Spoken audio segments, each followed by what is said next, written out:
I'm down here, guys. I'm just not in my normal size today. Ah! Crap! A spider!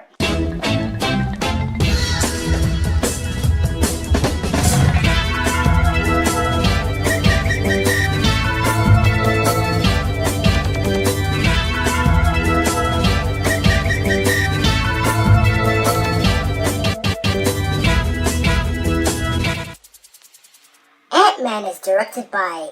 You know what, this is not gonna work. Hold on a minute. Here we go. So Ant-Man is directed by Peyton Reed, and it's a new movie to the Marvel Cinematic Universe, and it stars Paul Rudd as Ant-Man, Michael Douglas, Evangeline Lilly, Corey Stoll. So in this movie, Scott Lang, aka Ant-Man, he has the skill of breaking into places and stealing things. So Michael Douglas takes this advantage and tells him that he needs to be Ant-Man because he needs to take part in this heist mission to, of course, prevent this out-of-the-world problem. You got Corey Stoll as the villain. He's up to no good, and Ant-Man has to stop him. Now, to be honest, when I knew about this movie, I was a little worried, and I was not really hyped up like I did with Age of Ultron. Why? Number 1, Edgar Wright. It was supposed to be directed by him, but instead the job was handed to Reed. So we start to wonder. The second reason, personally, I saw the first trailer, I was like, meh, okay. It just didn't have the same grabber like it did with Guardians of the Galaxies. And then when Age of Ultron came out, you saw the epicness of the movie, and then you come to this movie and you have no idea where this movie is gonna go according to the plot and the story. So after watching this film, I just gotta state that I have a really fun time. Fun! It is the number one word you use to describe a Marvel movie. The action is very flawless, and you are able to tell that the action is so real. You can't even tell what is CGI or not. It is right in your face. Ant-Man, you see what he's got to do. First he shrinks in an appropriate time, he beats up bad guys, then he goes back to his original size, beats up more people, then he goes through small passages. It's just amazing. And one of the things that help with this movie is the 3D itself. The first time in the bathtub where Ant-Man shrinks, he goes through floors and flies around is just outstanding. The camera is flying everywhere and it feels like we're flying as well. Now I saw this movie in IMAX 3D. And I've seen a lot of 3D films in my life. And there are some movies that deserve to be in 3D. But the main issue with 3D is that after 10 minutes, the effect kind of wears off and it feels like you're watching the film in 2D. But with a film like Ant-Man, it feels like it's actual 3D.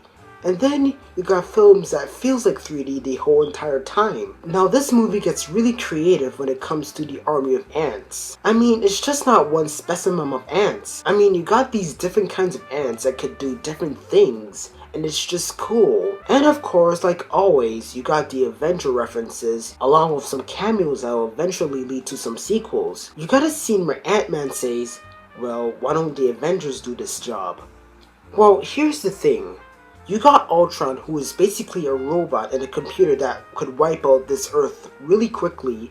And then you got Corey Stoll, which can wipe out the Earth too, but it will take some time. I mean, this movie is strictly a heist movie, so there isn't really anything major like the Age of Ultron. Now, this isn't a disappointing film. It's still a fun action film, and the tone was set just right.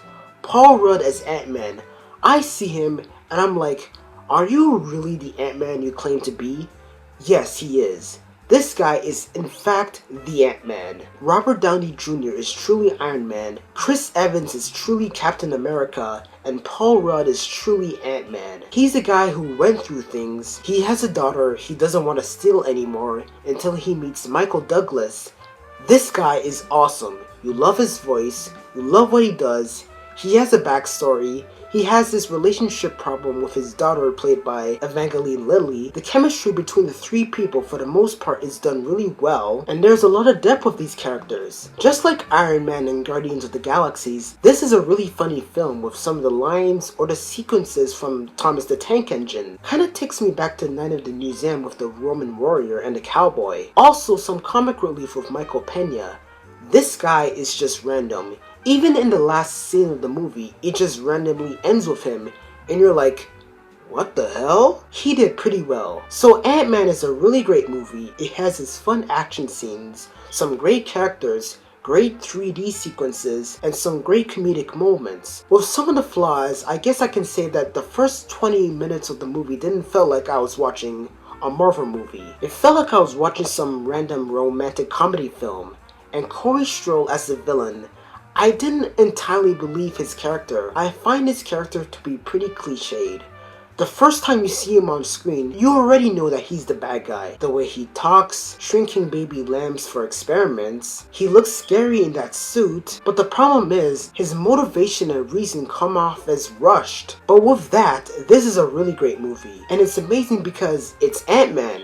Who's Ant-Man? And they did that really well. Like last year, some people were asking, who the hell are the Guardians of the Galaxies? And now it's one of my favorite films. And Ant-Man is also a great film in the MCU, so I'm giving Ant-Man 8 ants out of 10. Oh, and always, as a Marvel movie tradition, check out the 2 end credit scenes. So don't go away. You got one, and then you got another one, and you're out. So that is my review of Ant-Man. Thank you for watching. More reviews on the way.